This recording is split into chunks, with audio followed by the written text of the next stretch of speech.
들어오게 막으셔야 돼요. 권한이 없어요. 때문에 오셨습니까? 딱 들어보고 그럼 변호사 대동해서 출석하겠습니다. 그렇게 얘기하셔야 돼요. 정확하게 자기 권리를 주장을 하셔야 돼요.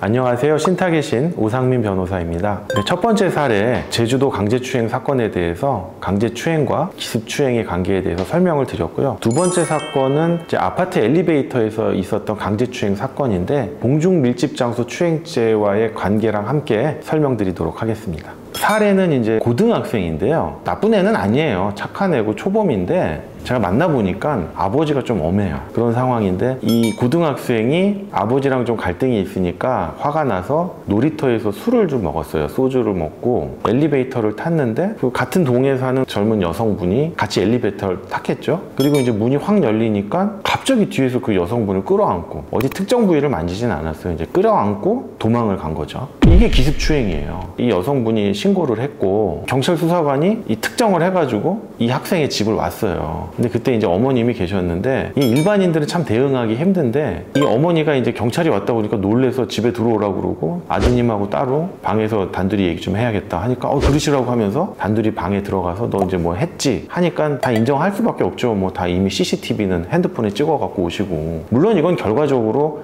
증거가 명백하기 때문에 그럴 수밖에 없었다라고 하지만 여러분들 일반적인 상황에서요 경찰관이 집에 딱 들어오면요 못 들어오게 막으셔야 돼요. 권한이 없어요. 때문에 오셨습니까? 딱 들어보고 그럼 변호사 대동해서 출석하겠습니다. 그렇게 얘기하셔야 돼요. 그리고서는 아들과 단둘이 방에서 얘기하겠다? 아들이 성인이면 상관이 없는데 미성년자잖아요.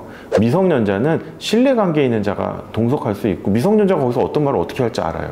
또는 그 수사관이 뭐 정당하게 수사를 하는지 아니면 아이를 겁박하는지 알 수도 없잖아요. 같이 들어가셔야죠. 경찰이 와서 그러니 당연히 다 그렇게 해줘야 되나 보다잖아요. 근데 여러분 수사 결과 보고서에는 어떻게 써 있는지 아세요? 동의해서 들어갔고 동의해서 자녀분과 단둘이 얘기했다. 그렇기 때문에 그런 경우에는 정확하게 자기 권리를 주장을 하셔야 돼요. 변호사랑 상담해서 출석하겠다는데 내가 뭐 도망가겠다는 것도 아니고 물론 증거가 명백하다고 하더라도요 그런 식으로 주장할 수 있는 권리가 있다는 건 알고 계셔야 됩니다.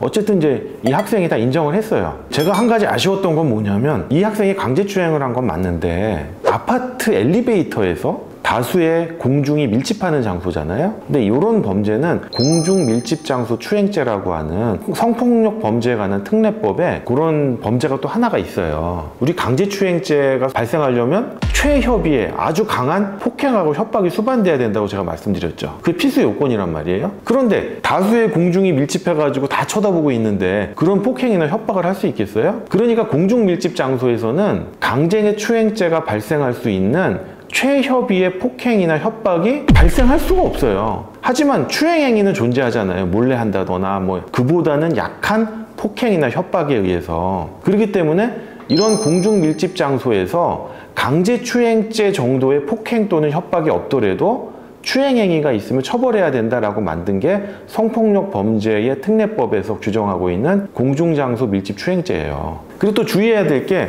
공중 밀집 장소면은 공중이 밀집해 있어야 되는데 아까 같은 경우 엘리베이터에서 학생하고 그 여자 단둘이 있었는데 이게 무슨 공중이 밀집해 있습니까? 라는데 공중 밀집 장소 추행죄는 그 장소만 해당되면 되지 공중이 꼭 밀집해 있을 필요는 없어요. 왜냐하면 그 장소에 언제든지 다수의 공중이 드나들 수 있잖아요. 그러니까 그 폭행이나 협박행위가 지속이 될 수가 없어요. 그렇기 때문에 공중이 밀집할 가능성이 있는 장소면 돼요. 그럼 제가 왜 공중 밀집 장소 추행죄를 주장했느냐? 이게 강제추행죄보다 형량이 낮아요. 상한이 높은 것보단 낮은 게 좋고 얘가 나중에 이 전과 기록이 평생 간단 말이에요. 앞으로 장래에 살아갈 날이 많은데 꼭 굳이 강제추행죄로 할 필요가 있냐. 공중밀집장소 추행죄의 요건에도 맞고 그 범행장소가 일어난 것도 공중밀집장소 추행죄인데 공중밀집장소 추행죄로 좀 죄명을 바꿔달라. 그래서 그렇게 바꿔가지고 인정이 됐고 또 그 여성분하고 합의가 됐어요. 교육조건부 기소유예로 그렇게 이제 마무리가 됐습니다. 오며 가며 봤는데 그게 못된 애가 아니라는 걸 알고 있었기 때문에 합의를 좀 잘 해주셨어요. 잘 마무리가 됐었던 건입니다. 강제추행이라고 하는 거는 폭행에 의한 기습추행이라 하더라도 신체적인 접촉이 있어야 되네 이런 생각을 하시는 분들이 있어요. 근데 여러분 그건 아닙니다. 특히 아파트 엘리베이터에서 성기 노출을 한 사건이 있었어요. 즉 9살인 여자아이가 탔고 한 50대의 남자가 탔는데 그 여자아이 앞에서 바지 지퍼를 내리고 자위행위를 하는 듯한 신용을 하고 마치 그 성기를 얼굴에 갖다 댈 것처럼 다가왔었어요. 접촉은 없어요.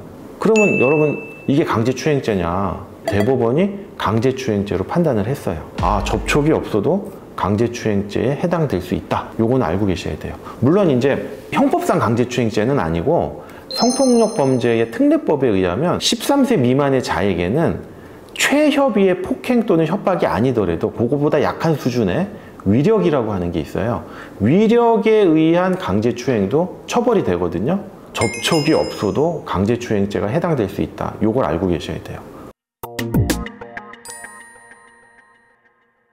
네, 지금까지 두 번째 사례 아파트 엘리베이터에서 일어난 강제추행죄 사례를 설명드렸고요. 이와 함께 문제될 수 있는 공중밀집장소 추행죄에 대해서도 아울러 설명드렸습니다. 본 영상이 도움이 되셨다면 구독과 좋아요 부탁드리겠습니다. 감사합니다.